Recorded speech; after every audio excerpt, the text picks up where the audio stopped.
Hey everybody, this is Lars from the Somme Journal. I see a bunch of people are still logging on, so welcome. You are in the right place. We're going to give everybody a little bit more time to jump on, and I'm going to put myself on mute for a second.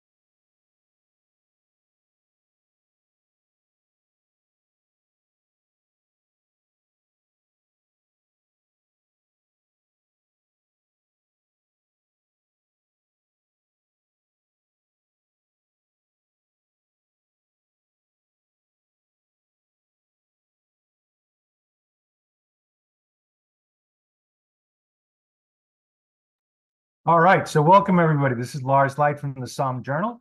Thank you guys for joining us in our educational webinar entitled Bridge to the Future, the Fladgate Partnership's Innovations in Port. We have a little bit of a technical glitch today in that you may not know this, but the United States does not switch over to daylight savings time at the same time as the rest of the world. Europe does it another date. Usually it's about a week or two apart, and Oporto has not done that yet, and we neglected to clarify that with our friends. So we're reaching out to our friends at Taylor Fladgate right now, and hopefully they'll join us. But I'm going to roll into the introduction just to give us some background and get us started, and out of respect for everybody's time that has joined us today. So thank you again for being here. I want to remind you that this is being recorded, and it will be available at sommejournal.com. Under our educational webinars, and it was also on our Facebook platform. We're on Facebook Live right now, another way that you can see us. So you have plenty of opportunities to see this after the fact if you missed anything, and we hope that you do tune in and catch up on some great information that Adrian Bridge is going to share with us. 60 very fortunate participants have been sent a bottle each of the Taylor Fladgate Late Bottled Vintage Porto 2018, as well as a can of the Chip Dry and Tonic. So when we do get this rolling, we'll actually be doing some tasting together as well. There are some great Taylor Fladgate ports out there, and it's a fun, it's going to be a fun webinar, because one of the things that I really like about Taylor Fladgate is you have this very old traditional house, nearly as old as the existence of port itself, still family run, so in a very traditional area, and yet they're doing a ton of innovation. They have opted out of doing a lot of the table wine projects that are capturing the port area right now, which is great, but Taylor Fladgate said, no, we're just going to focus on port. That's what we've always done, and it's what we like to do, and they've gotten into some great innovations. Two of them, including the late bottled vintage port, which is sort of a alternative to vintage port itself, late bottled, so it sort of meets a little bit, gets to the market a little bit sooner. Adrian is going to tell us more about that when he gets online. And the Chip Dry and Tonic is pretty unique. It's a port and it's a white port, which also is something that was invented relatively recently. Just, I think, a couple of decades ago. And the Portuguese enjoy white port by mixing it with a little bit of tonic. And Taylor Fladgate realized that the tonic makes the difference when you do that mix. And so in a great step of control for marketing for their brand, they actually developed a tonic that would be suitable to match with their Chip Dry white port, and they've canned it. So they did a lot of tests and experiments on exactly how to do that. I learned in the industry not too long ago that canning is very different than bottling. It involves a lot more different factors. So they had a learning curve as well at Taylor Fladgate, and they have this product now on the market, which is, honestly, I have to say, it's delicious, very versatile. I can see drinking it in the summertime out of a rocks glass. You could drink it in a highball glass. Personally, I enjoy having it. I actually have it in a sparkling wine glass. This is Franciacorta glass. Don't tell my friends in Franciacorta, but it's a sparkling wine glass, and I think it's very elegant in it. It highlights the fizziness that the tonic gives it, and obviously the aromatics. You could have it in a even a big bowl glass, like a red wine glass, like they do with the Campari spritzes or the Aperol spritzes, sort of fun that way. So it's very versatile, very enjoyable, and very quenchy, as my friend Eric Crane would say. They also have a port and tonic using their pink port, which is another product that Taylor Fladgate invented not too long ago. Technically, it's a rosé, but because of all the traditions in port, they cannot use the word rosé. So it is a pink port. And Adrian will tell us more about exactly how it's made. But it is, again, a little bit more refreshing, a little bit more innovative, and pairing that with the tonic makes it something a little bit unique as well. It's beautiful on its own. They have it bottled in 750 ml bottles, and with a cork finish, and it's also a very nice, crisp, refreshing way to enjoy a port. All this to say that Taylor Fladgate has really embraced this, and I think this is very important for our Psalms working the floor here. Port is port. Do you just have that little dessert wine category where you put port in? This helps expand that. Taylor Fladgate has given you a lot of options how to include port in the meal from beginning to end, with different variations on it and some different themes and some different flavors. So that's kind of a lot of fun. Again, and it hasn't been easy for them either, because port is bound by tradition. There are a lot of laws about it. And so every new innovation that they make is really something that they've had to convince people of, and convince the port traditionalists that this does, in fact, honor port and honors port in a big way. They're not eschewing any of the old ports. Taylor Fladgate has some beautiful old ports. In fact, one of their recent developments introduced in 2022 was the VVOP, very, very old port.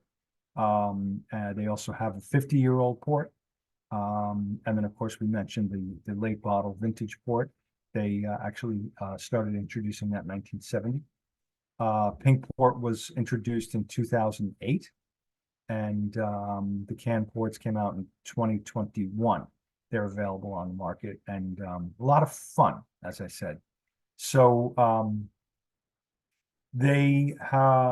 what else can I tell you? As I'm running for time here, trying to, hopefully we get a hold of Adrian Bridge. Adrian is part of the family. He is the managing director and CEO of Taylor Fladgate, and has really been at the helm for a couple of decades and driving a lot of these beautiful innovations. And he is an excellent ambassador, not only for Taylor Fladgate, but for port itself. Again, Taylor Fladgate being one of the most respected names in port, very traditional house, but introducing some of these great innovations. So I just got a message that we're still trying to reach them. We may need to actually ask you to tune back in at 2 p.m. I hate to do that, but I think we're going to give it 5 more minutes. And if we don't have Adrian on, we're going to officially put this off to 2 p.m. Eastern. And you could work out that time in all the other areas. I guess it's sort of our protest of daylight savings time in a way. But we will be on that. So I think I'm going to actually take charge and not take up your time for any more updates. But I do see Q&A is coming in. It's a great question, and I got another phone call coming in. So I'm just going to put myself on mute for 1 second, and then we're going to postpone this for 1 hour. So I'll be right there to.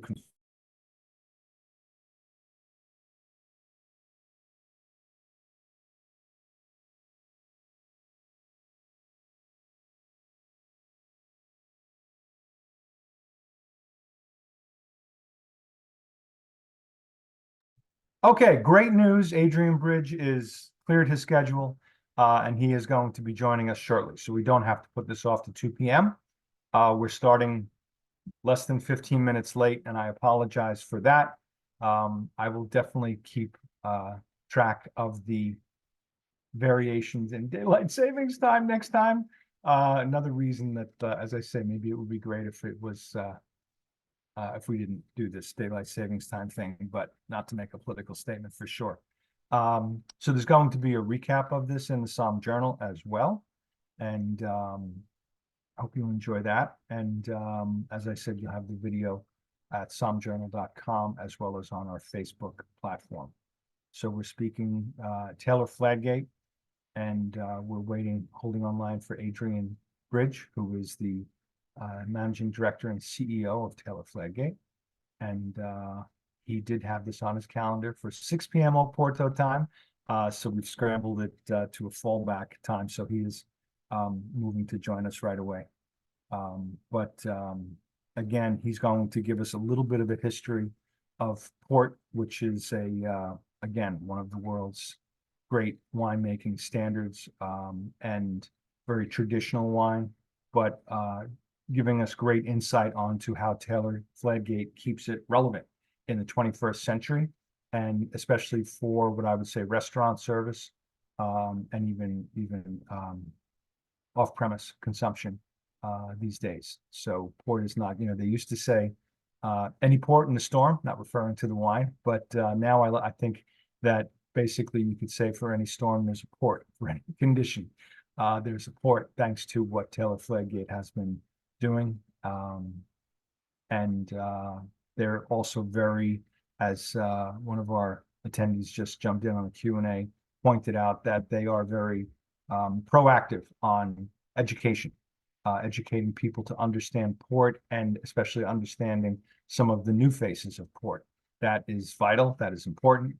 Don't have to convince me of the importance of wine education. But it's something that is vital, and Taylor Fladgate takes very seriously, to keep the dialogue going, to give sommeliers on the floor those stories that they need to help explain these ports and help make it relevant to the diners to enjoy throughout their meal. And it's pretty cool. As I said, you have a company in an industry that has been going strong for centuries, but maybe a little pigeonholed, I'd like to say. But here they've been coming up with these innovations that are breaking them out of that pigeonhole and getting them into some new contexts and whatnot.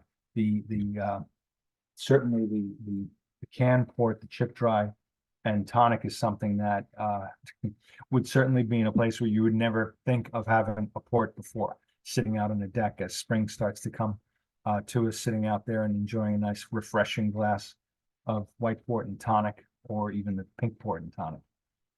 So you have a lot of different options with port going forward. It's not that stodgy old product that we remember from eons gone by. It's something that is very fun, very interesting, and can go right from cocktail hour and the aperitif right through to postprandial enjoyment with cheeses and whatnot. And I would say you could even enjoy some savory foods with this. That's something we'll get into with Adrian when he jumps on here very shortly, I've been promised. And what else can I tell you? The chip dry and tonic comes in at 5.5% alcohol content.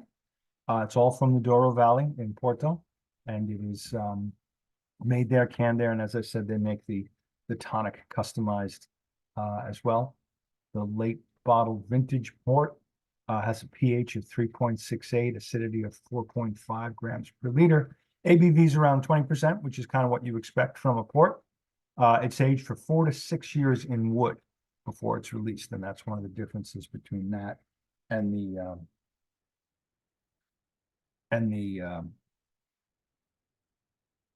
vintage port. Just more messages coming in as we wait, and hopefully have Adrian on here.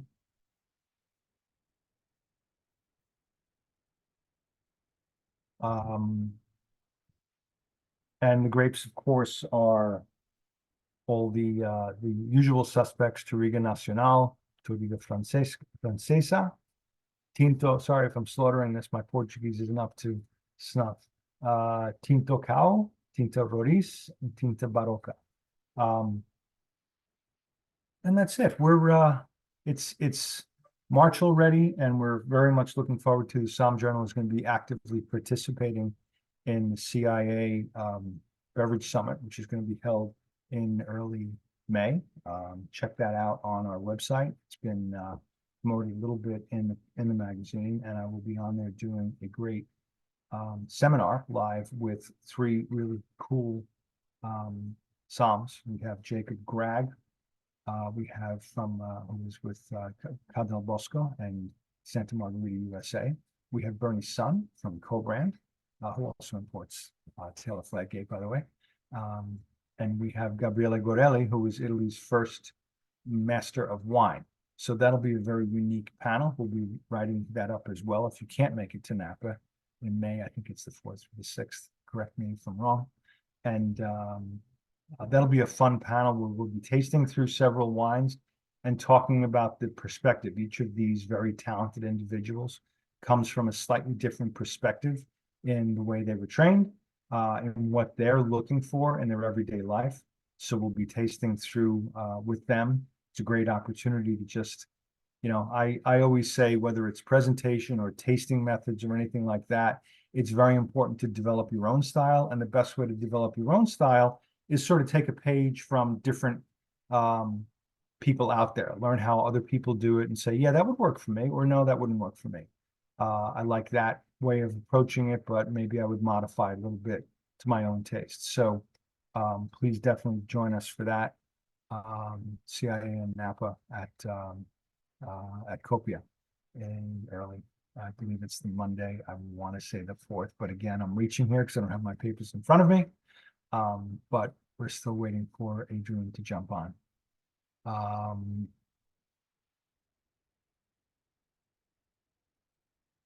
And hopefully he joins us pretty soon. It's May 6th. Thank you. May 6th, Monday, May 6th is actually when our seminar is taking place at Copia. So Copia right there in the heart of Napa, right on the edge of the city, right in the heart of the Napa Valley. It's a beautiful educational venue. We're very much looking forward to that. And the CIA has put together a great few days of conferences to really help educate and continue the discussion, because one of the key things, wine education is not a one-way street. Wine education is something that is a continual conversation. Myself, in my role as a wine educator, I constantly learn a lot of times from questions from the audience, from input from the audience, and of course from many of the producers that we're working with. So this will be a great opportunity for all of us to learn, to exchange some thoughts, and get some great information. So very much looking forward to that.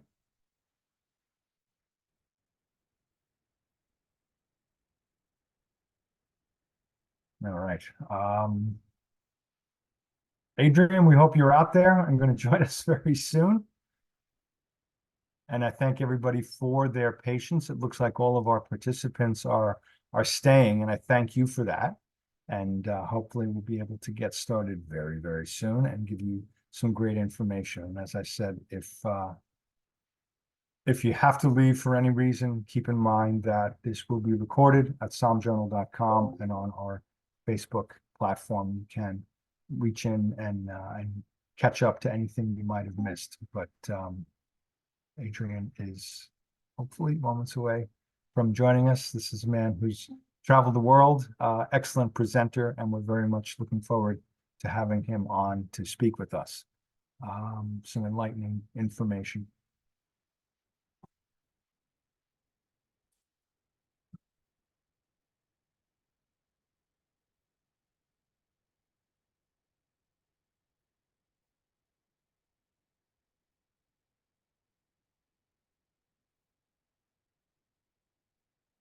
So it's, again, East Coast time. It is 1:20. I kind of feel bad about asking anybody to hang on.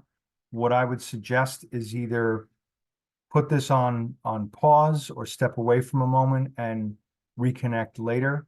And let's say that at half past the hour, so in 9 minutes from now, we will jump back on and hopefully smoothly sail into Adrian's presentation. So hang with us.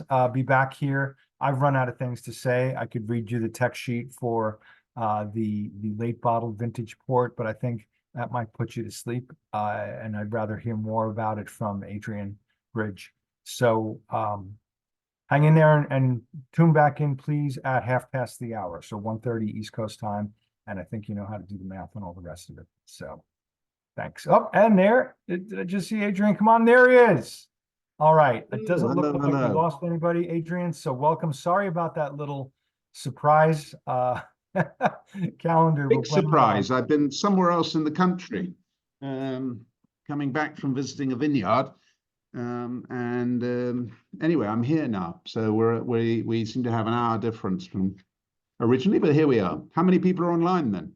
So we got about almost 100 online, which is great. All right. Sorry to 100 people. We did a practice run last week at 6 o'clock, so that was how we thought it was going to be. So the US moved its clocks forward, and we forgot to tell you. But anyway, whatever. We are here now. So I'm afraid 22 minutes into this presentation, I'm now going to have to pick up from where we are. So what have you been doing for the last 20 minutes? So I've been singing old songs, Portuguese folk songs that you taught me last. No, I haven't. I've been giving a glowing introduction, speaking about Taylor Fladgate's great innovations, adapting and doing that all in the face of and respect for great traditions, and in respect for a lot of the traditional laws and whatnot that have to be maintained. So, for example, having to call the pink port pink and not rosé, and the challenges of doing the port and tonic in a can. So a lot of those wonderful things that help make port relevant to a broader discussion and broader opportunities at the dinner table, and throughout the day. Yeah. Okay. So, so man, all of that's important. Let me just get a bit more light on the subject here. Yeah, I think the all of what you're saying is all key points. I mean, obviously, the thing about the port industry, is that we're a 332-year-old company. So, when you've been around that long, it's just great. Nonetheless, there are a lot of accumulated old systems that have been in place, and certainly in an industry like ours, which is highly regulated, it's been that produces a certain number of challenges. So it does make innovation particularly difficult. And I know that we want to talk a little bit about innovation on this call. I think so that's one reality. I think the other is that, if you look at really what's been happening in the port industry in the last 20 years, it's also been going through a major number of phases of change, which is business rather than necessarily the product. But it has an impact, and that is to say that if we go back to 25 years ago when I took over as CEO, we bought a company, the assets of a company called Borges at that time, and then subsequently we saw a lot of the multinationals exiting from the port business because they wanted to focus on their spirits business. Port requires an awful lot of stock holding, and in that sense, it's very suited to a family business. We're prepared to see for the long term into the next generation. Of course, with all great wines of the world, we tend to make our best wines off vines that were planted by the previous generation, and we plant for the generation that's coming. So there's always this intergenerational connection and sense of responsibility. But the exit of all of those multinationals obviously has allowed the sort of consolidation on our side. In a sense, on your side, what we've seen is a huge number of new wineries around the world, much less channels of distribution, a globalization, which means 25 years ago we were selling in 40 odd countries, 45 countries. Now we sell in over 100. And we tend to have the same consumer that we encounter, who may be dining in a fine restaurant in New York, and the following day they're in Mumbai, and expecting perhaps to encounter the same brands and certainly the same brand positioning. So I think, again, if you go back to previous generations, you could pretty much hide what you did in one country versus another. You could do a promotion on one side of the world and nobody knew about it. Today, everybody knows exactly what's going on. So consistency in brand positioning is hugely important. And also, you have to look at it against all of that. And of course, here in Portugal, a massive amount of change. I mean, I think back to, it all fascinates me that when I tell the story that at Quinta de Vagelas, we got electricity in the property in 1977. That Lisbon and Porto, the two biggest cities in the country, were connected by motorway in 1993. Wow. When I took over as CEO as I say, 25 years ago, to go to somewhere like Quinta de Vagelas was a 4.25 hour journey, and it was quickest done by train than by car, because the train you could do it in about 3.25 hours. Car was about 4.25. The frequency of trains wasn't very good, so you had to like all of those things, you're dependent on other people's timetables. But now you can get to Vagelas in 2 hours 10, 2 hours 15, and that connection has made a profound change on the Douro itself. Whereas it was a remote region that with absentee landlords, that changed because suddenly new generations of owners, instead of just renting your property to a big port company, decided that they would make wine themselves, and that had seen a proliferation of new table wines.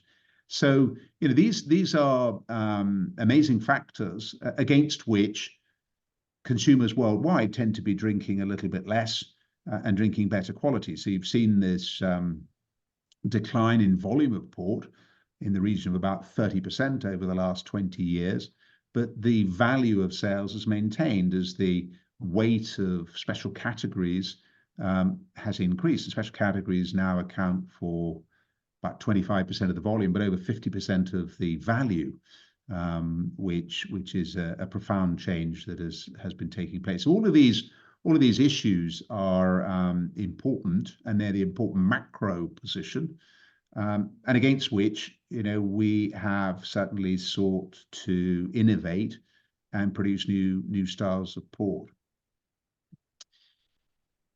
I think also, it's easy when we talk about innovation to kind of focus just purely on what's happening in the packaging or whatever. I think it's also important to look at changes that might have happened in the vineyards. I think that's hugely important. And like any great wine, it starts in the vineyard. So in a sense, it's quite logical for us to maybe take a quick look at that. And I've got a few slides. If there's time and willingness, as it were, I shall pop up a few slides and Absolutely. Please. Run through them quickly. Hopefully, if I share my screen there. Now, you may let me just do that to put it on slideshow. I know that none of us want death by slideshow. None of us want death by talking head either. So here we are.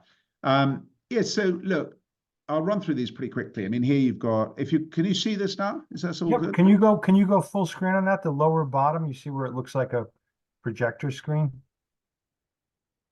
Right next to the volume or the size, right there. Yeah, I pressed it on my end. I have full screen and I've lost you, but you're not getting full screen. No, we're not. At least I'm not. You're not. Maybe a matter of switching screens, switching view. Let's see. Let's just go back out there. I think some of our viewers were getting full screen, so they are getting full screen. Good, yeah, evidently. So much as okay. Well, let's live with you not getting it, and let's let them all get it. By all means. Okay, Lars. Let me just get that.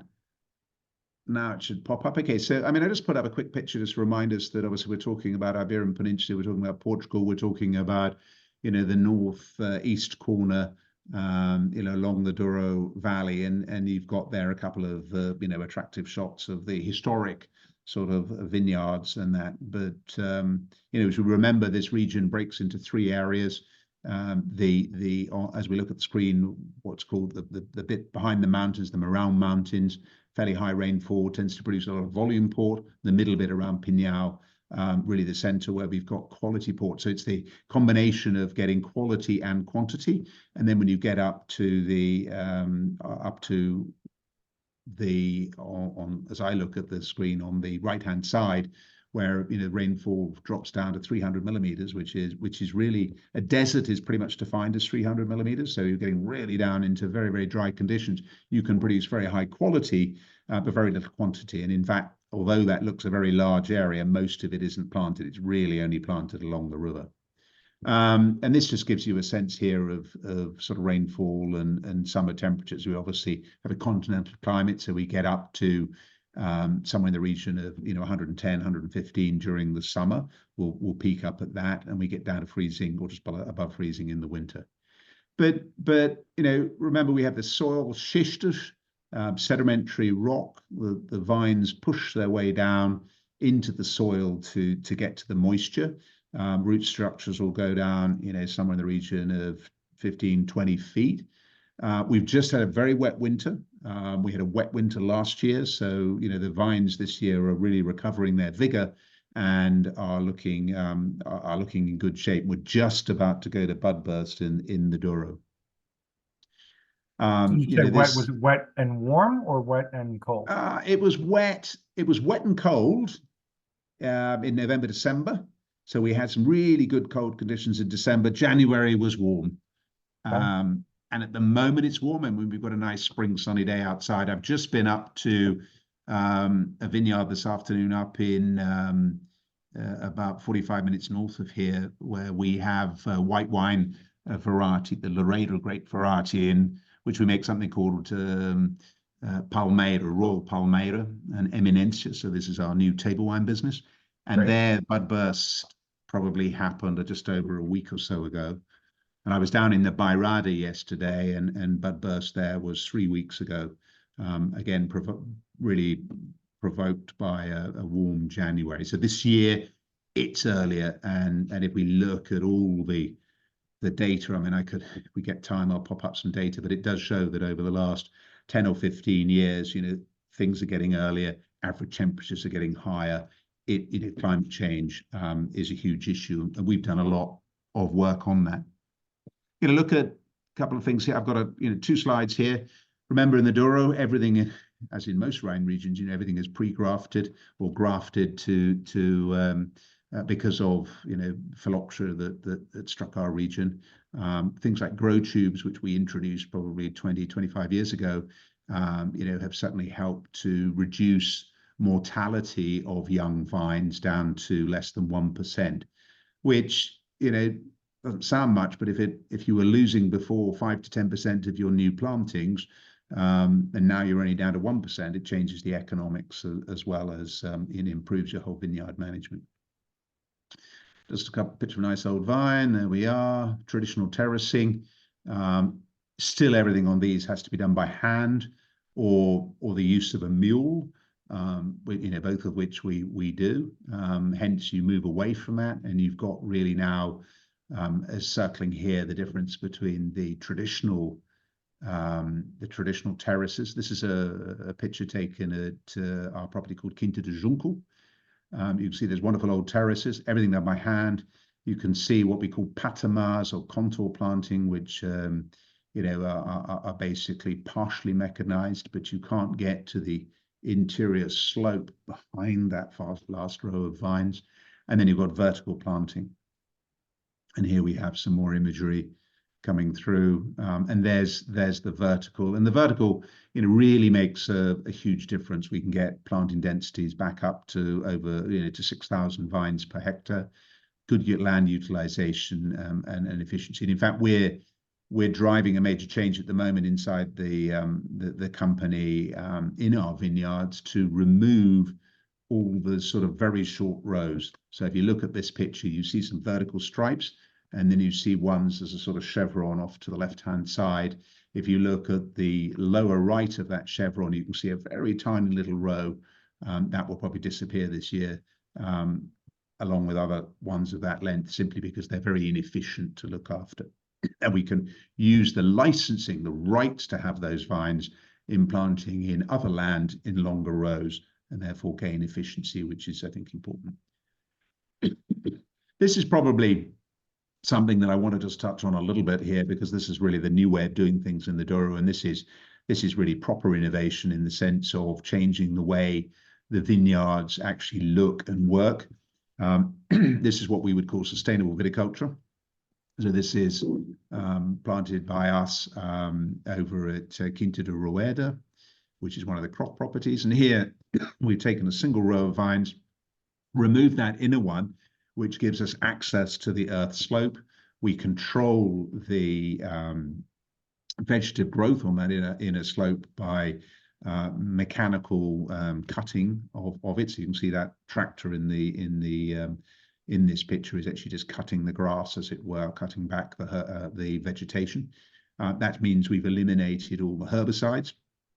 And that's quite interesting. If you go around the Douro at the moment, we've had such a wet year, you can see who uses herbicides and doesn't, because the people who don't, everything's green. The people who do, their vineyards are still brown because of the build-up, and it proves the sort of build-up of herbicide in the vineyard. It's a very telltale sign at this time of the year who's using it and who's not, regardless of what they're actually saying. But here, yeah, we've eliminated all the use of the herbicides. We've also eliminated pesticides on these properties, and you're getting, a planting here, a slightly denser planting because the earth slopes are smaller, but you're getting these vines growing on the outside of that slope with good aeration, not excessive heat retention from the soil being reflected onto them. And really, this has been an innovation that has transformed our business. And we started this in 2008. We started in about 2000. In 2008, we won an award for a biodiversity award, in fact, for this new planting. And we've now managed to get many of our farmer partners to plant this way. So it's been an innovation that's transforming the Douro. I think I'll probably, before we jump into grape varieties, I will switch back, if I may, and stop sharing, because I think the idea was not to spend too much time on looking at a PowerPoint presentation. And I think what we really wanted to do was get to taste some wines. I think people have got some wine in front of them, haven't they? Yes, they do. They have the chip, dry, and tonic, and they have the late bottled vintage portrait. Yeah, so I think so. What we want to do is really pick up that first one, the chip, dry, and tonic, and we want to sort of talk about what white port is all about, and not only why we make the cocktail, and then why we have gone ahead and actually produced a premix, and there it is. Thank you very much, Lars. I've actually probably also can pop up a little nice image. There we are, looking with some wonderful fresh mint and lemon and so on and so forth. But the logic is very, very simple on this one. I mean, it was Taylor's that produced back in 1934 the first dry white port. Really, when we did it, it was essentially as an alternative to a Fino sherry. Remember, in the early 30s, Spain was a very closed community, and it was difficult to get things. They had obviously their civil war that started a little bit later. But so really the intention was to make something that was an alternative to Fino sherry as an aperitif. Of course, then as time progressed, people enjoyed that, but found ways to mix it. And of course, mixing it with tonic water creates this very refreshing drink. We normally serve it chilled over ice, with some lemon or a sprig of mint. Is something we find helps bring out the flavor, particularly if you take that mint, you bruise it slightly and pop it in. And that's how we sort of make it and mix it. And that's probably what many people are watching are doing that in terms of their own offers for cocktails and so on. Taking that to another level, we decided to put it into a can as a premix. And the reason behind that was really to open up the opportunities for more serving occasions, a chance for people to be able to taste this wine, perhaps, you know, as I say, at a different occasion, maybe you put it in the cool box and you're taking it out fishing or down to the beach or whatever. You know, you don't have to take all the paraphernalia of the ice, the the glass, the you know the lemon, the knife, the bottle opener, the tonic water, the so on and so forth. It's all done for you. We also make our own tonic water, and I think this is an important point to make, is that commercial tonic waters tend to sit around 33 grams per litre residual. We specifically make ours with much lower sugar at 18 grams residual, so that when it mixes, it makes a drier mix, because sometimes commercial tonic waters can end up being a little bit sweet. So that's contributing to this lovely freshness and cleanness on the palate that everyone, I hope, is tasting with this particular wine. I'm enjoying mine out of a sparkling wine glass just for fun. Yeah, well, that's, you know, and I think that's rather fun, is the opportunity to serve it in different ways. You know, I often serve this actually just in a straightforward tumbler. I think, you know, like anything with tonic, people like that. But as we know, with other drinks that are mixed with tonic, whether they're, you know, gin, some people like their gin in a round, big round glass with round ice cubes. Others prefer, I should say, square glass and square ice cubes, but others prefer different shapes and sizes. But you know, the opportunity is there, and as you've got it, you can almost, you know, you can see this being drunk in a champagne flute as an alternative to something like that. Which, you know, bearing in mind this is only 5.5% alcohol, it's a low alcohol aperitif. That's obviously wine based, and if you're going on to the rest of the meal to be consuming wine, then actually having a wine based aperitif can also be can be fairly a fairly good thing. So, you know, this it took us 3 years to do it. 3 years of effort with our regulator in order to achieve this, because, you know, previously that we weren't allowed to sell a port with any mixing at all. They are the people who came up with this this phrase port tonica. That's on the front in the little blue box at the bottom of the can. And there we are on the front there. Thank you very much. That's it. Got it. Perfect. Thanks, Lars. Port tonic. There it is. You know, it's a challenge to make it. I mean, actually installing canning lines, albeit a small one.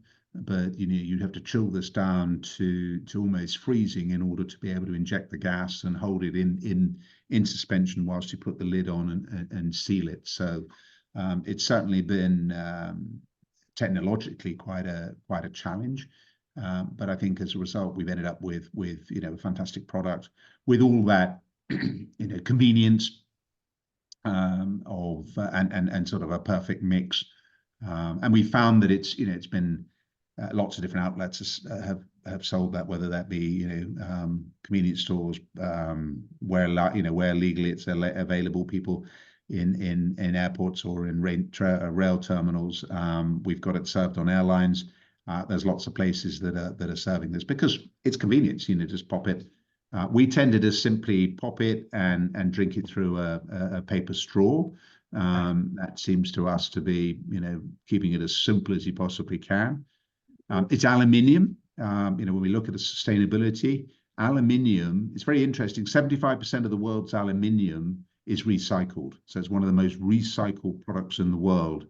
And, you know, it's an important point because most people do protect the, you know, think of that recycling. In fact, as we know, you can see in certain cities in America where people, you know, even people go and collect aluminium cans from rubbish bins in order to make a collection, do that recycling. So there is an economic advantage even for people who we're in disadvantaged circumstances to assist with the recycling. So aluminium gets recycled. It's also quick and simple to chill.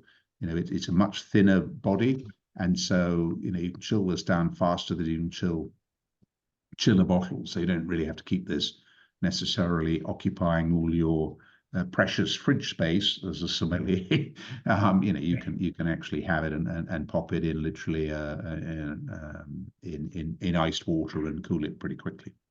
And the cans are 250 ml, so about 8.5 ounces, 8.4. Yeah, there seems to be a fairly typical size. You know, it was quite interesting. I spoke a lot to my children about the size of this, because if you think about it, that 250 is a third of a bottle. It's a full big glass of Right. wine. Um, a lot of beers have gone to 250, and I think that's because people tend to possibly drink a little slower and they're holding it in their hand and it warms up. So a lot of them like to, even if you give them a 330, which was a traditional 1/3 of a liter size for a beer can, people don't always drink the whole of it. I know that in the States, like we can get some supersized cans that, Yeah. and I was recently in LA watching the ice hockey and went and got one of those, big cans of beers, which Yeah. I think probably had 25 ounces or 26 ounces, or maybe it was bigger. I don't know. The hockey match was good as well. I'm sure the beer didn't get warm. It didn't have a chance. No, that's one thing in an ice hockey match. Everything's nice and cold. Yeah, look, and then the next thing, I wanted to, because you've got that in your hand, but I did think that I'd like to just mention pink, if I can talk about the rosé story. Please. I know you just said that you've been, sharing that with everybody Yes. before I came on online. But yeah, I think again, we've gone and taken this into a can. But Croft Rosé port. This was an idea I came up with in 2005. Again, it took 3 years. I took it to the regulator and said, I'd like to make a rosé port. They said, you can't. They said, well, I was in it here. Here it is. We've made it. They said it doesn't exist. You go, just look, it's on the table here. It does actually exist. Look, you can try it. And the point was that from the perspective of the port industry, which is highly regulated, port was described as either white or red. And that was that. That was essentially where the project died. And it might have in many other circumstances literally have done so at that point. But there is a regulation that allows you to sell port as a brand. So, with a little bit more effort and so on, what we did is we got a brand, the European trademark for the word pink for alcohol. Wow. And therefore, when we sold Croft, it's a brand. Pink was a brand. And we could call it port because it came from the demarcated region and it had all the same characteristics in terms of grapes, the fortification, the residual sugars, everything else that marked it out. The only difference was, of course, it was made a different way. This is made through actually a cold fermentation. So normally when you make port, it's about a 3.5-day process. This takes 10 days. So we bring in the grapes, we crush them, we settle them on the skins normally for about 10 to 12 hours. We'll then decant them off the skins and we'll do a cold ferment at 15 degrees centigrade for around about 10 days before we do the fortification.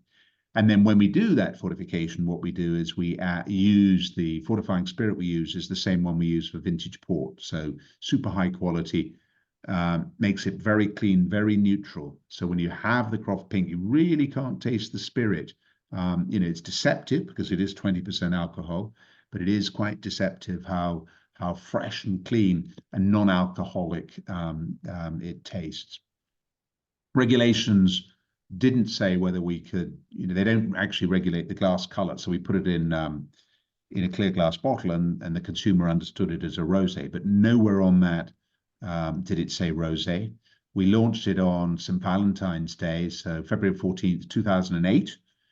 And by July of 2009, the category of rosé port had been created, and now a number of people make rosé ports. But I still think that probably Croft Pink is the one that leads the quality offering for this. And then we've extrapolated that further now to put it in a tin and mix it with the tonic water for all the same points that we discussed in respect of the white port. Adrian, we have a question from Sheila on the pink. What is the Yeah. residual sugar of the pink itself? So we'd originally wanted to make it drier, but because of needing to be with the regulations, we actually made it at 91 grams residual. That's what we had to have in order to do it. We've now, it can be a little bit lighter depending on the year, but it's going to be sitting around 90. Okay. And compared to other ports? So something like Fonseca Bin 27 is probably sitting at around 95, 96. Okay. You know, the chip dry is Mhm. sitting at about 30 actually. So you know, it's still got some there. Okay. And something like a 20-year-old tawny is probably in the region of about 110, 112. And Okay. obviously, once you get into even older ports, you know, that residual can go higher. Right. Thank you. Okay. I think we're probably due to, let's try and jump out of that. We're due to taste something else at this moment. Absolutely. What we have is our late bottle vintage, which you know, is a special wine. And again, it's a innovation that came from us, but came, you know, a generation ago. So Alistair Robertson, my father-in-law, was the person who created the rosé, the late bottle vintage, and this was in 1970. So the idea behind this is essentially needs to be understood in the concept of vintage port. You know, vintage port is the very highest of what we make. It comes from a single year, and it's normally bottled after 2 years and lives all of its life in a bottle. And the difference between that and late bottle vintage is purely the late bottle vintage essentially spends all of its life, or 5 years or so of its life, in the big wooden vats. So we're looking at, say, you know, 30, 40,000 liters, maybe 50,000 liters. So quite big, a lot of volume of liquid, very little surface area of wood. It retains as a result all these big fresh berry fruit flavors. And you know, it is from a single year, but by bottling it later and putting it through a cold stabilization, it doesn't need to be decanted. We close it with a straightforward stopper cork or a bar top cork, whichever way you want to phrase it, which, you know, you can pull out, push in, so it's good. It's got a shelf life of around about a month, is what we normally would recommend. I mean, it can be a bit longer than that, and but A month once opened. yeah, once opened. Yeah, I mean that's once opened. Yeah, not opened, obviously.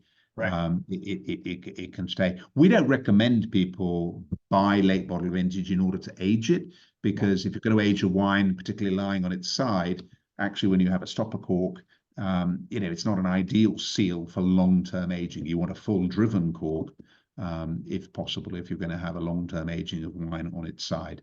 And the idea behind this is we're looking for something that has the consistent quality of Taylor Fladgate. It'll have the variation of a year, so it's got more complexity. And if we taste this, you know, we'll taste some of that tannic structure. We'll get, you know, some of the spice and sort of slightly leathery notes. But there's also a rich berry fruit, plums, black currants, you know, blackberries, those sorts of maybe a bit of damsons, even those sorts of big flavors that we would normally associate with what we would call a full-bodied port. But yeah, Alistair, you know, created this in 1970, my father-in-law, and the idea behind it really was as an everyday alternative to vintage port. And he'd originally done that for the restaurant trade, because restaurants were serving less of their vintage port, because vintage port needs to be decanted and perhaps needs, you know, a little bit more special handling. And here was a product that could be literally poured, corked back in, and you would pretty much guarantee, you know, you can sell the whole bottle, because that shelf life means that you can, you know, you can take your 8 to 10 pours out of this bottle and guarantee to sell all. You know, I personally think that you know, in restaurants around the world, another approach, particularly if you're going to have vintage port, so the next level up, you know, great classic vintage. So think at the moment about something like the 2003 vintage, which I know our importer co-brand have got stock. We've released a special amount because it's 21 years old, and lots of people are having their 21st birthdays this year and may want to celebrate that in a bit of style with a wine from the year they were born.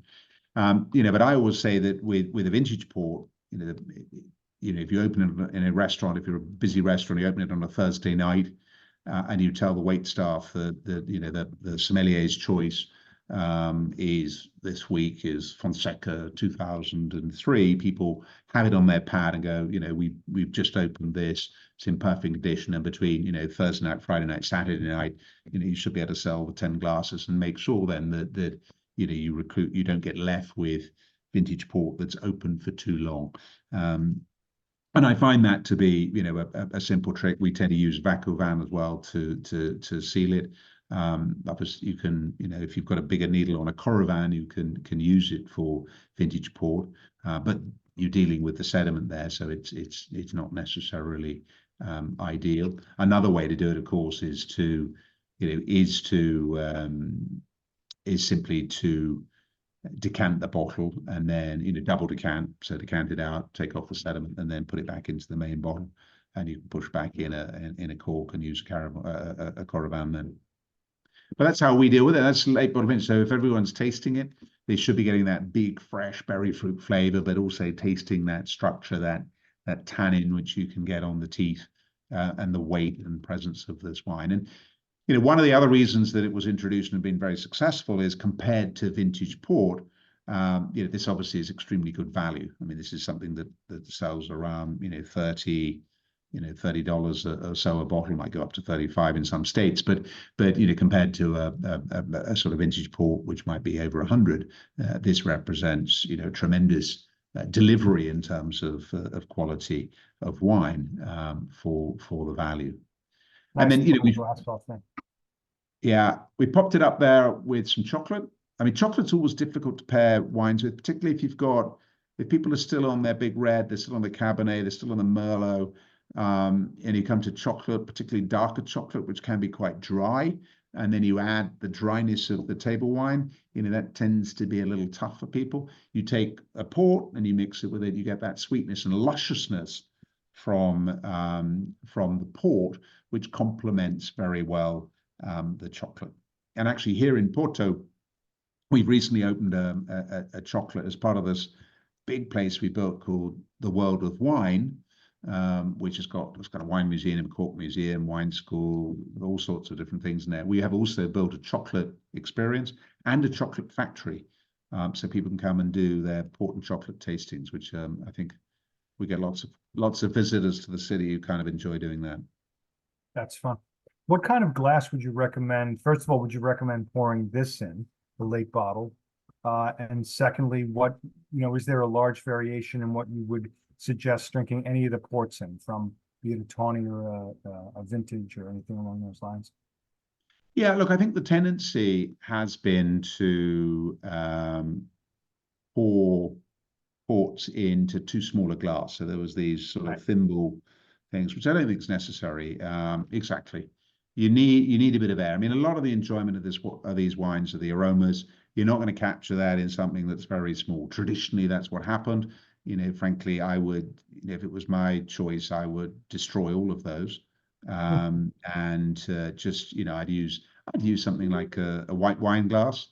You're putting it in the bottom of the white wine glass. You've got enough space. You can swirl it. You can actually get the aromas, get the sense of the wine, and that's the enjoyment. And so, yeah, I would avoid all those little thimbles. They look a bit mean as well. I mean, it's a lot of this is about theatre and fun, and so, why do you want to come to your table with something that's pretty small when you can come with something that's a decent size and give people and explain to them, look, hey, guy, some of the pleasure here is just in the aromas, and if you look at it, one of the things about a glass of port is that it obviously goes very well with the desserts, but it can also be an alternative dessert. And if the table's having some, someone wants some chocolate, someone wants that, whatever, and someone doesn't want to eat anymore, but they nonetheless, with a glass of port, they can swirl it around. They don't have to just straight drink it. They can appreciate all those those rich, sweet aromas that they might be looking for, perhaps after their main course, and and have that enjoyment. Absolutely. I mean, that's why this is the Oneida, what they call the bold and powerful, because it's a bold and powerful wine. So why not? Nice to Yeah, see. to me, port comes at a pretty interesting time of the meal. I mean, I'm always slightly surprised when I go to restaurants and at the end of the meal, people ask, do you want a coffee? I think most coffee drinkers know they want a coffee. So kind of, in a sense, it's a wasted opportunity. That's the moment when you can ask them, would you like a glass of port? And they say, yes, of course I would, and I'll have a coffee. But that's, that moment, because port, does offer not only a chance for people to extend the meal, and I always think of port as the oil of good conversation.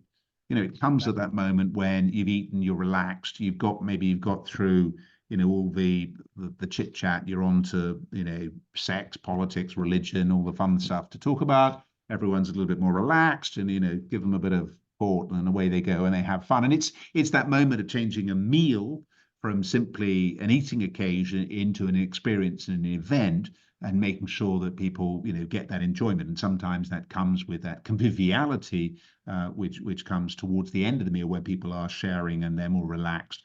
And I think port works well, and that's why I call it the oil of good conversation. Excellent. I like that. I like that a lot. So where are we now on tasting? Sorry? What have we got? Anything else to taste? That's it. That's it. Yeah. So now we go into the virtual tasting part of the show. Exactly.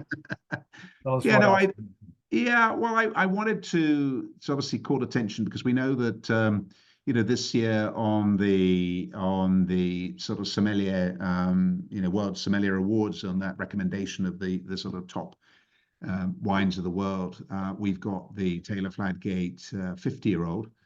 So we've got this wonderful aged tawny.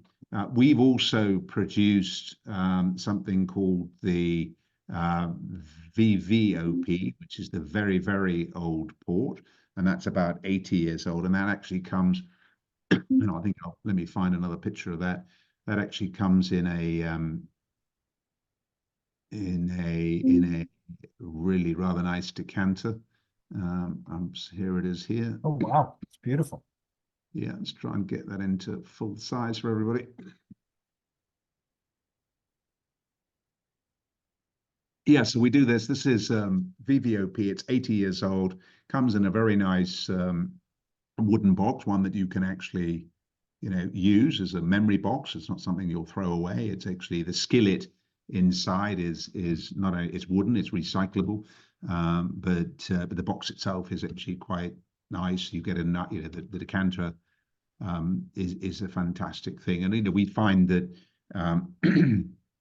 that in many restaurants that may have this, not either the restaurant themselves keeps the decanters, or in fact they find that if they're selling it by the glass, the last person or the last couple of people who, if a table buys it, they can be given the decanter in the box as a takeaway, which is a wonderful memory as well. So 80 years old, it's history in a bottle, and it's something only really something like port where you can do that. So yes, on the World Sommelier list, the best sommelier list, we've got the Taylor Fladgate 50-year-old, which in certain markets around the world we also do in large format. So we do in fact offer that in a 5-liter bottle. Wow, which is, yeah. Well, there's a good reason for that. I mean, if you think of, and if again, 50-year-old is new. So VVOP and 50-year-old are things that really came out of again work we've been doing in the last 5 years. So we launched this in 2022. Again, it took, all these things take about 3 years to do. But port used to be just 10, 20, 30, and 40, and you couldn't go older than 40. And then we launched a number of colliators. So we launched the Taylor Fladgate 1964, 65, 66. The idea was we were launching it each time so that people celebrating their 50th birthday or whatever would have a wine from their year. Obviously, we knew that the wines from the early 70s, we didn't have the stock to be able to do that. So, in anticipation of that, we applied to create the 50-year-old category. So we have 10, 20, 30, 40, 50, and the 50 has been a tremendous success because obviously it's a landmark for many people, which they want to celebrate with family and friends. And when you look at the price of it, it's probably that's the price of a cup of coffee for every year of your life. I mean, it's not cheap, but it's certainly not that expensive, and so on. So, and that's why we took it also from 750s all the way up to 5,000, so a 5-liter bottle, because we found restaurants in certain parts of the world, have this as a display in their restaurant. They can bring it up on the trolley, and somebody who is celebrating their 50th birthday and being able to pour from a big bottle like that, it's tremendous theatre, and it's all about, if you're going to have a special birthday, you might as well do it well. So in the States at the moment, we don't have that launched. We certainly think that there's a lot of opportunity, and maybe if people on this call could react and say, yeah, look, we'd like to see that. I can help use that to go and talk to our importers and suggest that they that they bring it into the States, because it's certainly been successful in other countries around the world. We have a question from Tony, who also remembered that Taylor Fladgate at one time offered a product called a very old single harvest line. Yeah, we've had basically these single harvests, which is what I was referring to there, where we made the 64, 65, 66. So what happened is I was born in 1963. And so when I came to my 50th birthday, lots of people gave me alcohol that was 50 years old, but didn't give me any port, because they said, but Adrian, you've got all the port in your cellar that you need, and we can't give you port. And I said, well, I can always have a few more bottles. Don't worry, there's all the space. But they gave me Armagnacs and bits and pieces, and it did strike me that there was a huge opportunity to create a product that was for people's 50th birthdays, and that from that therefore came the 1964, which was sold as a very old single harvest, but it was from from that year. Yeah, so it came from the 64, then we did it in the 65, 6, 7, 8, 9, 10, so 70, 71. And then actually we launched a 61, which was for the people reaching 60th birthday. But, there is a limit to the amount of stocks we can do. And indeed, what we found is the amount that we could make of any single year wasn't totally consistent. And for many of our distribution partners around the world, they wanted something that was a little bit more consistent. And that's why something like that's really where the 50-year-old Tawny came from, was both the fact that we didn't have a lot of stock from the early 70s, and the fact that we would then, as a blended wine, we would be able to make it more consistently, and that would work better for our distribution partners. And at the level of the consumer, people seem to love it. I mean, yeah. Does that tend to sell more on premise, more in restaurants, or is there also some retail? Yeah, I mean, there is retail, obviously, because not everyone wants to celebrate their 50th birthday in a restaurant, and it depends from market to market. And certainly, I've seen all cases where we do find it works incredibly well, and certainly those large format bottles work incredibly well, is in top end restaurants, because it's like all the big format bottles. I mean, and all of the people on this call absolutely know their business well, and they know that when they have a bit of theatre, it can encourage other people to buy. Everybody wants to be the table with the special attention, and as a result, you have these big formats. You have something like a 50-year-old, and then suddenly, wow, let's get some of that. And that means, again, what's happening there is the wine, in a sense, is doing the selling. Obviously, the important is that once you drink it, because it's expensive behind a glass, but once you drink it, you're really getting a huge amount of delivery and a tremendously long palate, and that's why it's moved to the virtual aspect of this tasting rather than everybody got a bottle in front of them. But it's Right. it's got the richness, it's got the complexity. Remember, it's been aged in small casks. It's been aged in 600-litre barrels, and therefore, effectively, it's evaporated at around 2 to 3% a year. 3% in its early years. That evaporation slows as it gets older. But that bottle of 50-year-old is really the concentration of 5 into 1, Right. pretty much. And as a result, as you can imagine, all that, the way that concentrates. Again, the residual sugar on that will come up. It'll come up over 130, but it's the power, the intensity. There's also enough acidity in it normally to stop. It has enough volatile acidity caused by the gradual slow oxidization through the membrane of the cask to provide the wonderful acidity that it creates, the balance, and stops any sense of being too sweet, and helps promote this tremendous length and delivery right across the palate. And that's what an aged tawny can do. But when you get up to the 50, or indeed the image I showed a moment ago of an 80-year-old, it gets super special. So I'm going to throw a challenge question at you here. What we'll call an ugly question. Anonymous has asked us about the challenge of the fact that port inherently is a little higher alcohol content. How do Psalms deal with that at the restaurant service level when a diner wants to be careful in case they have to be driving home? And I'm just going to shut my camera off for a minute. I have to attend to something. I'll be right back. But I'll leave you that hand grenade.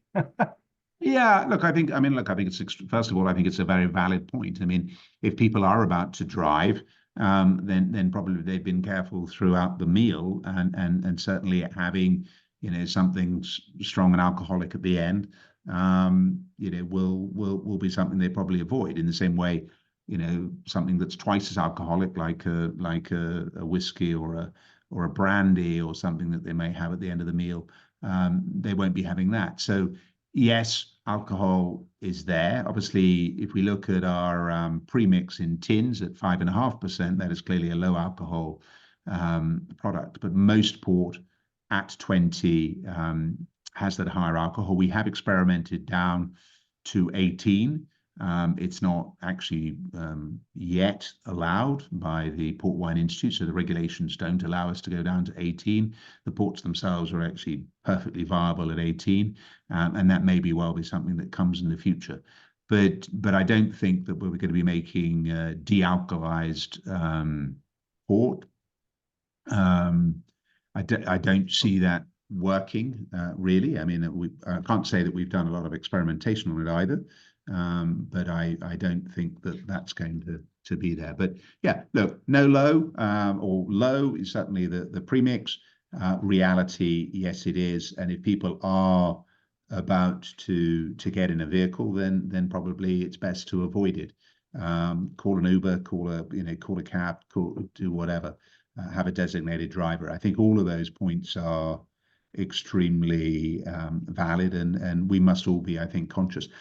I am also very conscious, and I'm going to take this as an opportunity to bang a drum a little bit here, and that is that I'm very conscious that increasingly around the world, people are looking at alcohol and saying, any alcohol is bad for you, and there's been reports to that effect used by the World Health Organization, for example, saying no alcohol is good for you. Same data they're using, as by the way, which shows that 1 glass of wine a day substantially reduces the risk of heart attack. I think in terms of alcohol, there's a big difference between the wine industry and perhaps some of the distilled spirit industry, and certainly some of the beer industry. And the reason for that, in my mind, is really to do with the benefit to the benefit that wine can bring, particularly in the point of view of sustainability. And the point, I make 4 points about wine. One is that wine is often grown in remote areas where no other crop would grow. And so therefore it sustains rural communities, which I think is important for culture, history, and so on. And that's why, of course, wine tourism is such a wonderful guide to these remote regions, because the people who've lived those on that land for so long, who developed their wines, have been influenced by the local climate and everything else. And as a result, it's a great roadmap to discovery. But yeah, remote regions are supported. Secondly, wine industry tends to be a family business. It's an intergenerational business. And if we're looking to make change from a sustainability point of view, if you're a company which are being measured by your quarterly performance or your 1 year against another, it's very difficult to justify investments in projects that may take 8 to 10 years of payback. In the wine industry, we plant a vine for 30, 35 years of economic life. So therefore, making those intergenerational decisions actually makes a lot of sense. And already at the top of the hour, I mentioned the point that we make our best wines out of vines planted by the prior generation. The third point I'd make is that wine is the only branded agricultural industry or product in the world. Now, let me say that and qualify that, because lots of people push back on that. And I'm saying, if you think about it, no matter where you are in the world and you order a bottle of wine, it'll tell you where it comes from, who made it, the sub-region. It'll probably have an address, so you could even get hold of the winery and they'll be able to tell you the row of vines that made it. There are no other products that we consume. I mean, we all consume agricultural products maybe in 3 meals a day. We don't exactly know where our bread came from, or if we know where the bread came from, we don't know where the grain that made the bread came from. We don't know where our lettuce and think. Yes, of course, we might buy a fish that comes from a particular river, but that is not the case right across the world. I often get examples of cheese. Yes, local cheeses are made all over the world, but there's an awful lot of cheese that is a pure commodity product, which has no sense of origin. And then really the fourth point I'd make about the wine industry would be that the wine industry talks directly to the end consumer. So we have an ability to transmit to the very end consumer what we're actually doing in terms of sustainability and environmental practice. And based on those 4 points, we launched and I launched the Porto Protocol back in 2018. I got President Obama to come here to Porto. We launched it. It's sharing best practice from wineries across the globe. We've got winery partners in all 5 continents. We've got it in over 20 countries. And if anybody is interested, if you go to the portoprotocol.com, you'll find there all the workshops we do. You'll find there case studies of best practice of what different wineries around the world are doing. And it's a fantastic, communal source. It's free, and it's a tremendous source of information. And the reason I think it's very important is because I believe that the wine industry is different from the distilled beverage industry, and as a result of that, I think that we need and can make that strong case to government and everything else that not all alcohol is equal, and some alcohol actually is beneficial to the environment, and that's one that's wine-based. Well, certainly to the point of wine's historical context as a pairing with food. And pairing, I mean, that's exactly, I mean, in many cultures, and many of the blue zones around the world where people live a long time, that food and wine, wine with food, is hugely important. And obviously, on the call here, we've got a huge number of sommeliers whose whole life effort is to make it easy for people making that food choice to get an appropriate for them wine pairing that will enhance their food. And that's why we all work so hard to learn so much about the wines across the world, so we can actually make the most appropriate recommendation to every single customer to enhance their enjoyment of the meal. Exactly. And that's, I think, if you're going to sit down to a meal and it's the kind of meal you're going to enjoy port with, you leave a little room for the port. Of course, why not? And it's certainly better than having a spirit. So do have some questions, if you don't mind, about the LBV, for example. Is the LBV made every year? Yeah, pretty much most every year we make it. Some years we make a lot more than others. But with the way we farm our vineyard, so we grow our grapes with the objective of trying to make vintage port out of every grape that we grow.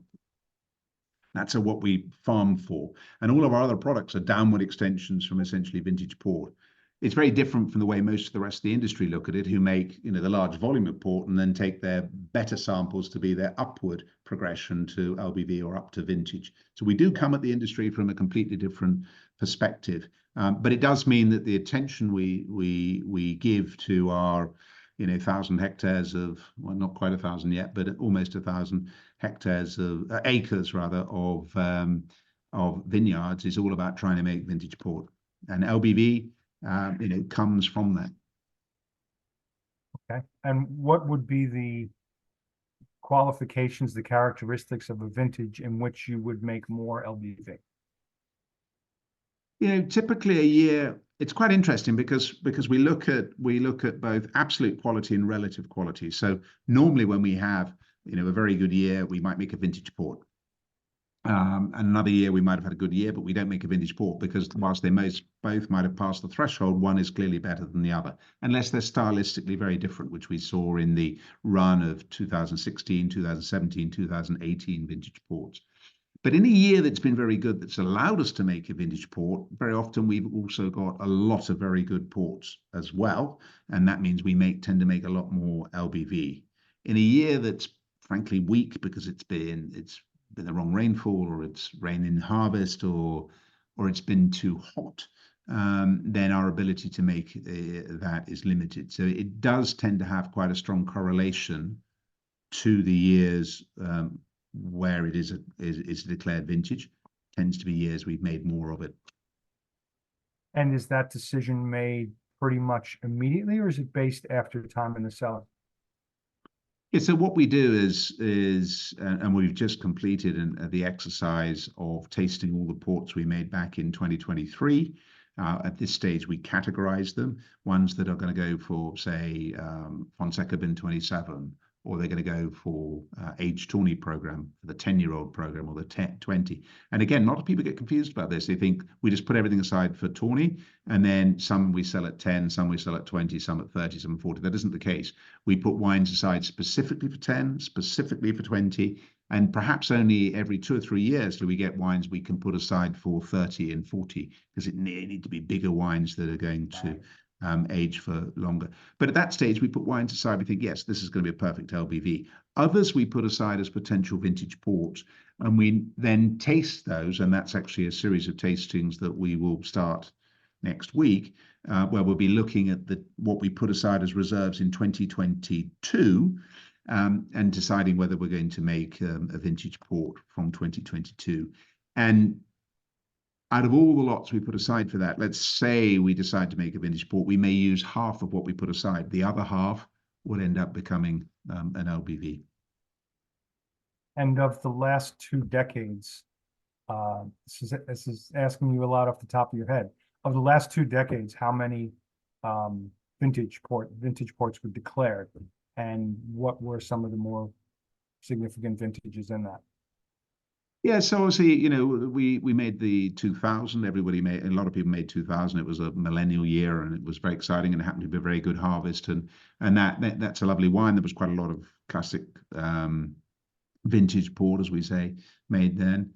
That was followed by the 2003. 2003 was quite a hot year. There were a lot of comments. You probably read in all the books about the heat, you know, particularly in France. There was a lot of heat. It's quite interesting looking back now. It wasn't as hot as we're living with in these days, but it produced wines that had a lot of, they were quite big, they were quite forward, they were very fruit driven, they were plump, and the 2003, now 21 years old, I think is in showing fantastically, and I've been tasting it. I did a masterclass at the New York Wine Experience last October with it.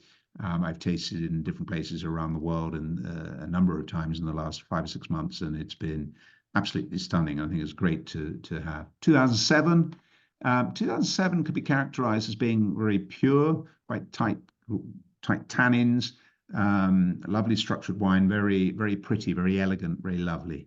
We made the 2009. 2009 wasn't made by everybody. We made it because it was a year that you know, produced a very, in a sense, an old style vintage port. It's something with a lot of backbone, a lot of structure, a lot of power, a lot of grip, a lot of what in the old days used to be called blackstrap. I mean, really quite, you know, big wine power. A bit like the 66 was. if for many years you couldn't really work out what the 66 was going to be like because it had all this power and it hadn't yet revealed some of its soft underbelly, which is what's making 66 so stunning to drink at the moment. We then got to the 11. Now the 11 was was real dense fruit, beautiful graphite structure, tremendous finesse, tremendous poise, tremendous elegance. And that wine, again, I don't know how much of it's currently available. We didn't make that much, but it's absolutely stunning. And that was a wine, we made our Vagelas Viña Velia also in 2011, and that was the wine that Jancis Robinson said was probably the best wine made anywhere in the world in 2011. So it's great to have a comment from her. She still didn't give us 20 points. She only gave us 19 and a half. But hey, she doesn't believe there's something as a perfect wine. But the fact that it was picked out just talks to the sheer quality and elegance. Okay, that's the Vagelas Viña Velia 2011, but all the 2011s were great. And I think again, from all the top houses, you will find wonderful 2011s. And then we jumped forward all the way to really the 16, 17, 18. We did 3 in a row, and that's very unusual. We did it because they're very different. 16 is characterized by nice opulence, the freshness, it's cleaner, it's more fruit driven, I find. The 17 was a tighter, elegant, it was very different, very high quality, but a very different character. So here were 2 siblings that both justified being declared, and both very different, and so we took a very rare decision because we don't normally do a back-to-back declaration. And then along came the 18, which also delivered stunning conditions, wonderful harvest, grapes that and in many ways the 18 is a sort of a bit of the 16 and a bit of the 17. It's sort of a mixture between the two. But again, I think will deliver over the long time, from all of its elegance and structure. Lovely fresh black currant, blackberry, lovely dense fruit, real sort of weight and power in the mouth. But coupled with that finesse, that elegance, that tightness of structure that we look for in a great vintage port that has the capacity to age. And when we make a classic declaration, we think of wines that are going to last, 20, 30, 40, 50 years. We're not saying that you have to wait that long to drink it, because you're going to drink it. In fact, on the 18, we're currently serving our 2018 at our steakhouse in the world of wine, a steakhouse that won the best steakhouse in Portugal. He's advertising there, but there we are. We're serving that one. We're serving our 2018 with as an accompaniment to a steak. Vintage port, young vintage port, served with a steak. But it's an amazing combination because you've got all that structure, that power, that weight. There's a sweetness in the port, okay, that goes with a steak, which you might have a little bit of salt on, and it makes that lovely flavor, and the umami flavors that you might get from that steak, along with the texture and the smoothness, and the two come together. And I would urge anybody still on the call, they probably haven't all dropped off yet, but anyway, still on the call, give that a try, and I think you'll find it a very rewarding pairing, and certainly well worth looking at. But yeah, so that's the recent years, the last 2 decades, what we've been up to. And when I say we, broadly, we as an entire port industry, so I'm not just talking about Taylor, Fladgate and Fonseca, or Croft, or, I'm talking also Naval, Graham's, Wars, Dow's, Coburn, Sandeman, all the top houses. When a year is good, it tends to be good for most people. So, there's some very fine vintage ports out there. So speaking about port in general, we know that, we've heard that there's a lot of movement, a lot of producers going for table wines. And we know that Taylor Fladgate has purposely really kept its eye on the ball, so to speak, kept focus on the traditional wines and innovating within the context of port itself. Can you tell us a little bit about that philosophy and vision toward the future of what is coming out of Oporto? Yes, so I think there's a number of different factors that really come together here. The first is that I already mentioned at the beginning of this call, the sense that standard ports, ruby ports, and so on have been in decline. So the commodity ports have declined, special categories gone up. Many of those, made those grapes have got to go somewhere, and so people have basically used those to make table wines Okay. and made some very good table wines.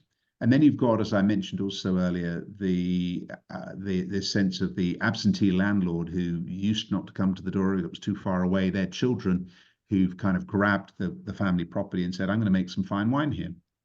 And they've done that. And that's why we've got a number of small producers who are making some really wonderful wines. People like Quinta de Crastal, for example, or Quinta La Rosa, to name two fine examples of Douro table wine and projects of exactly that nature. Both companies which would have previously sold their grapes to big shippers, now making their own products.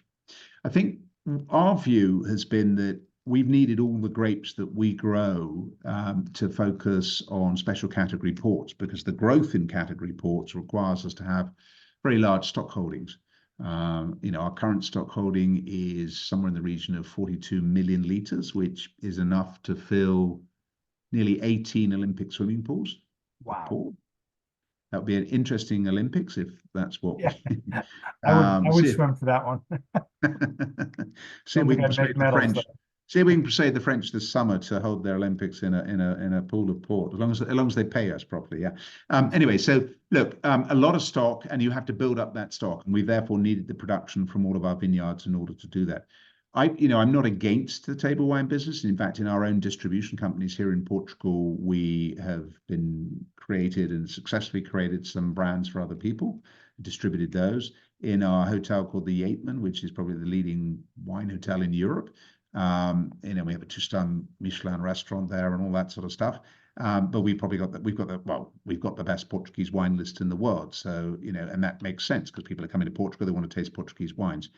So we're actually responsible for selling a huge amount of wines from the Douro. We haven't chosen to go into it ourselves because we don't want to divert the grapes from our port properties into it. Now, the reality is that tourism has grown hugely in Portugal. Lots of people are coming, particularly Americans, was because it's safe. We haven't upset anybody really since the 15th century. So, it's safe. Everyone speaks English. So, it's a wonderful place to come and visit. And look, as people do, they're discovering the wine. So we're seeing increasingly around the world, people coming to us and saying, look, when are you going to make some table wine? We want to do that. Last year, we had an opportunity to buy a table wine business with wines coming from the Down, from the Bairrada region, and from the Minho. So we're making a sort of Trigo Nacional Cabernet Merlot blend in the Bairrada alongside some amazing sparkling wines, making some really interesting stuff, again with Trigo Nacional and some other great varieties in the Down, and then an Alvarinho from the Minho. And those will all come to America and be launched in about June. We haven't as yet made anything from the Douro.